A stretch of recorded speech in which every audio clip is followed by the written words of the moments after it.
Hi, I'm Charlie Gatt from University of Orthopaedics, and I'm going to talk to you today about a study that we're starting for pain control after same-day sports medicine surgeries.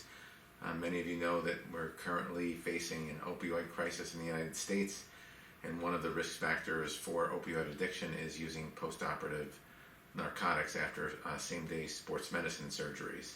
Using narcotics can lead to grogginess, constipation, vomiting, and also getting used to using the pain medicine and then not being able to get off of it. For a few years now, we've been using the on-cue pain pump system for our same-day surgeries, and it seems to be effective in helping control post-operative pain and decreasing the use of narcotic pain medicine. Essentially, what the on-cue system is a constant infusion catheter that will infuse a numbing medicine into the femoral nerve or one of the shoulder nodes. So for instance, if you have knee surgery, right before surgery, the anesthesiologist will put a catheter into a nerve that's up in your hip that gives you sensation to the front of your knee, and that the on-cue system will actually drip a numbing medicine around the nerve so you don't have a lot of sensation in the front of your knee. For some of my bigger knee surgeries, some patients have used very little, if any, pain medicine after use of the on-cue pump. The pump actually continues to numb the nerve for about 3 days after surgery, and that's usually when the worst pain is after surgery. So the hypothesis of our study is the on-cue pump better than just doing a single shot nerve block? So for instance, when the anesthesiologist before surgery injects the nerve with some numbing medicine that can last for anywhere from 8 to 12 hours, is that enough, or do we need the additional 3 days of the infusion? And we're not sure about the answer to that question, because in both cases, some patients use very little, if any, pain medicine, and some patients use pain medicine on a semi-regular basis for the first few days after surgery. So we're not sure if we need to add the pump to the pain block after surgery.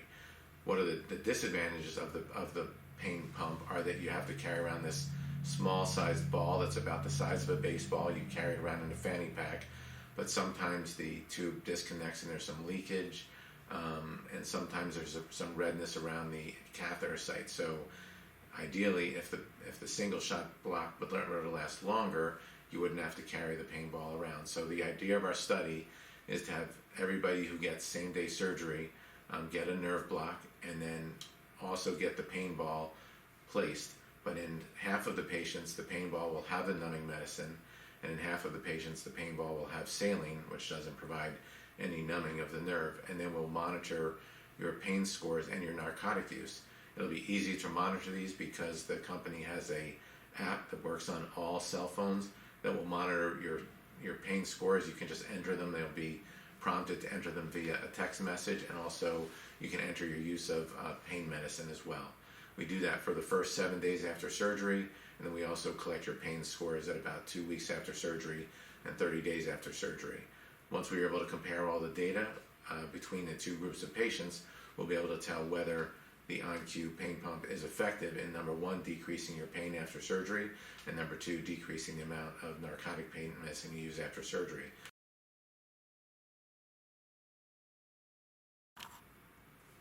So the patients that we will be recruiting to participate in the study will be patients undergoing ACL reconstruction, rotator cuff repair, and shoulder labral repair, either done arthroscopically or open. These are basically same-day sports medicine type of surgeries.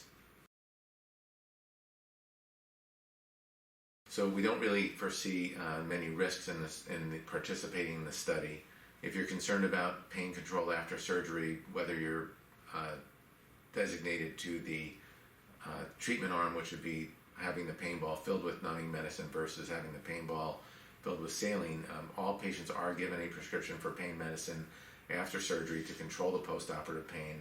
And as I said before, even patients who have the pain ball still often can require narcotic pain medicine. So since we don't know the answer, we provide narcotic pain medicine so that you're comfortable regardless of which arm you're assigned to.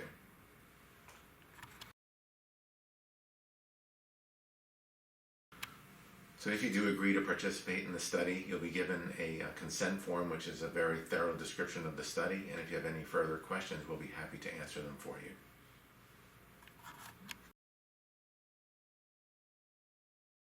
this is an important study because, again, we are trying to do everything we can to lessen the amount of pain medicine that patients use after surgery, especially narcotic pain medicine. And using less narcotic pain medicine also allows you to be a little bit more aggressive with your rehab because you don't have the sleepiness or sedation of the narcotic pain medicine. So there really are multiple benefits to this surgery, and hopefully we can provide some important answers to the healthcare system today.